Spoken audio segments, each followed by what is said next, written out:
आणि आता पुणे जिल्ह्यातल्या टॉप 9 बातम्या। लोणावळ्यातील कारला एकविरा देवीला शिंदे गटाकडून साकडं। मावळची जागा शिंदे गटाला मिळू दे, खासदार श्रीरंग बारणेंच्या कार्यकर्त्यांकडून हे साकडं। पुणे विद्यापीठात ठाकरे गटाच्या युवासेनेची विद्यार्थ्याला मारहाण।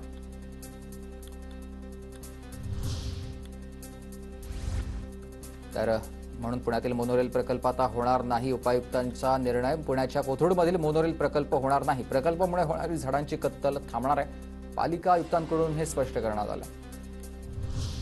पुणे शहरातून येणारी सर्व प्रकारची जड अवजड वाहतूक बंद। पुणे शहर पोलीस उपायुक्तांकडून वाहतूक मार्ग बदलाबाबतचे आदेश। पुण्यातील नेरेमधून एका तडीपार गुंडाला सिंहगड रोड पोलिसांकडून अटक करण्यात आली आहे। आदेश उर्फ ऋषिकेश राम टेमकर असं तडीपार गुंडाचं नाव आहे। वाढतं तापमान आणि बाष्पीभवनामुळे पुण्याच्या टाटा धरणातील पाणी साठ्यात 0% आलेला आहे। जुलैमध्ये 100% भरलं होतं हे टाटा धरण।